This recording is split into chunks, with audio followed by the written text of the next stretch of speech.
How's it going, guys? It's Chris. I'm back talking about some music. As 2019 winds down, it's crazy to think that 2009 was already 10 years ago. That's insane. I graduated in 2009 from high school. Oh man, I'm old. And 2009 was actually a huge year for me in music since I came of age that year. A lot of my musical tastes were formed that year. But do all 2009 albums that I loved back then hold up to this day?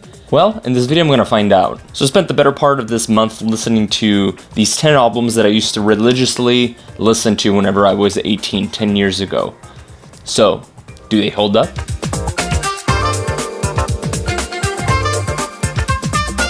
Every album on this list is going to be an album that I haven't listened to in a while, not 2009 albums that I listen to still to this day. So let's start with the one that I think people are going to be most interested in, and that's Animal Collective's Merriweather Post Pavilion. It's the top rated album for the year 2009 on Rate Your Music, as well as one of the most critically acclaimed pop and neo psychedelia albums of all time. While Merriweather is actually one of my favorite albums of all time, I can't say I've actually fully listened to it in about 3 to 4 years. And revisiting it actually kind of reinforced that for me. It's crazy how in 10 years nobody's actually come out with anything that quite matches anything that Animal Collective explores in this album. This really was like an achievement in pop music back then and today. I guess what struck out with me the most is how flat some of the pop year singles fell on my ears. I'm talking My Girls, Summertime Clothes, Bluish. It's not that they're bad, don't get me wrong, they're still good songs. They just don't hit as hard as they used to. Just not that interesting. On the other hand, songs like Also Frightened and Daily Routine, as well as Taste, those songs like really hit me way harder than I remember them. They're really intense and really beautiful and intricate soundscapes. I'd say I don't think Merriweather is as perfect as I remember it, but it's still a beautiful album, still really solid, and I'm glad I checked it out again, and it definitely holds up. The next album I checked out was You Will Never Know Why by Sweet Trip, and wow, I absolutely forgot how good this album is.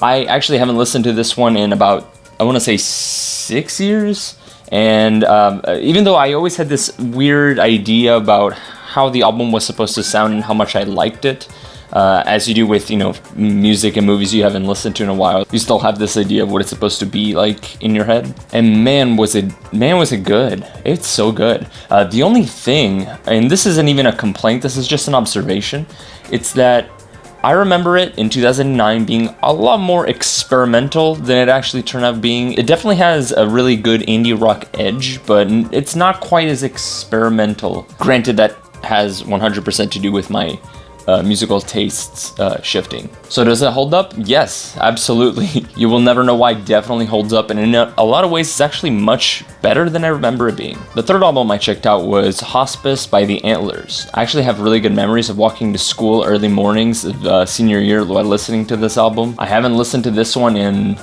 maybe 7 years, at least since 2012 for sure. And I'm sad to say, this is the only one on this list that actually felt like a chore to re-listen to. Something about the mixing or the audio quality of the recording, it's just not good, and not in like a aesthetic lo-fi sense.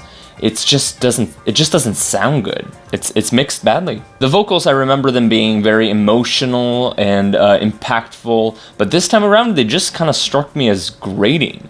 What is up with these vocals? They're not good. I don't remember them being not good. Many of these ambient passages that I remember them being very textured and lush, but it did not strike me that way at all. I'm sad to say, but Hospice by the Antlers, to me, does not hold up. I'll still cherish the memories that I have with this album, I guess. Next up, I checked out Fever Ray's self-titled album, her debut as a solo artist.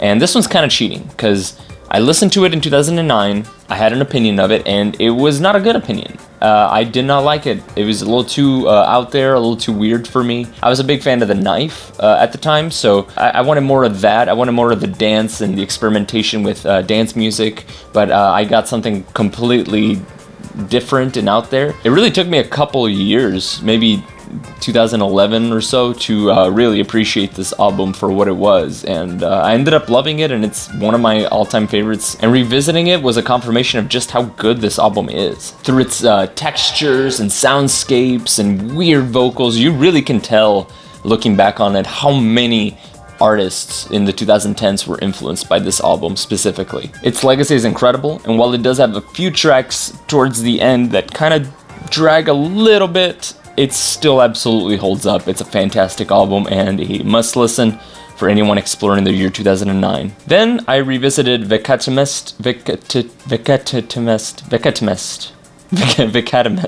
by Grizzly Bear, and I haven't listened to this one in a few years, maybe since 2014. I actually do remember being on a drive and popping the CD on, because I still had it on CD, and remembering every single word. I was so surprised. I remembered everything. It's catchy, it's poppy. However, I have to say, this time around, I did not love it quite as much. Don't get me wrong, this is still a masterclass in pop music. There's beautiful melodies, great arrangement, good textures, intricate compositions. Like, to me, this definitely feels like a clear-cut case of me outgrowing something. It's still a fantastic and beautiful album, but if I never heard it again, I'd probably be fine. Who knows? One of these songs might pop into a playlist at some point, and I don't know, it'll get my toes tapping or something, but today, it just doesn't hold up for me. Tomorrow, it might hit me differently.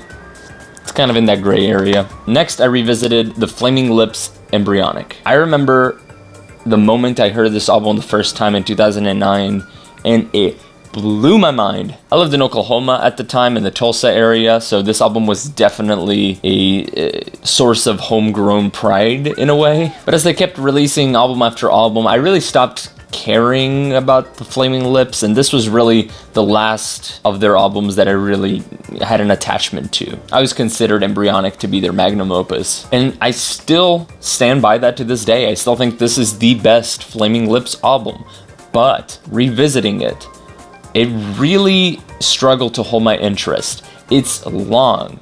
It doesn't go anywhere a lot of times. I found myself wanting to skip tracks. The repetitive arrangements were just not doing it for me. Maybe I was just not in the right state of mind, I guess. Too sober for it, who knows. It was boring. It was really boring. Is Embryonic the best Flaming Lips album? Absolutely, yes, without any doubt. Does it hold up? Not really. It really doesn't. The 7th album I checked out again was Actor by St. Vincent. Like most people I know, this was my introduction to St. Vincent's music, and I remember at the time absolutely loving everything about this album. The song, the pop sensibilities, the catchiness of the tunes, the composition, how out there it was. But does it hold up now, 10 years later?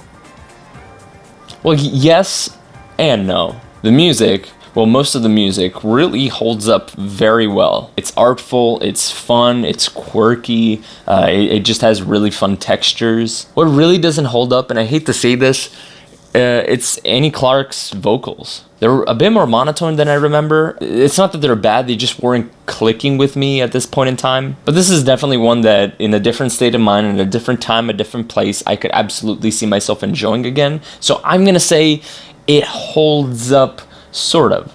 Next up, I revisited Kid Cudi's Man of the Moon at the End of Day. Kid Cudi really went all out on the epicness on this one back in the day. Many other people my age, had really never heard anything quite like it before 2009. It was hip-hop, it was pop, it was psychedelic, it was epic. I think I revisited this one most recently out of all of these albums back in 2017, and it's a really fun listen, honestly. But, and this is gonna be controversial, I realized that most of the fun that I was having while listening to this album came from nostalgia goggles. While Cudi really gives the performance of his lifetime on this one, the beats are just really dated. They definitely sound like they came out of 2009, and it's just kind of hard to get past that. As controversial as it is to say, this one just didn't hold up for me quite as much as some of the other albums on this list.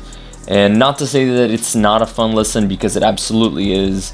If my enjoyment comes entirely from nostalgia, I don't know if it's 100% earned. The 9th album I checked out was Beat Orca by Dirty Projectors. And this one's also kind of a cheat since I knew a few tracks from this album back in 2009. I didn't actually pick up the full album until 2011, so it was more of a 2011 listen for me, but it still counts since it came out in 2009. I remember loving this album.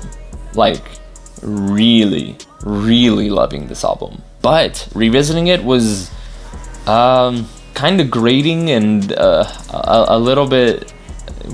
The vocals are almost unbearable to listen to, honestly, the lead vocals, and the guitars are just, I remember them being so fun and quirky and just, almost progressive, but they ended up just sounding all over the place and confusing and just a lot. It was happening for no reason. There was no purpose behind a lot of it. Although the tone of the drums just honestly sounds murky and noisy for no apparent reason, just really terrible sounding.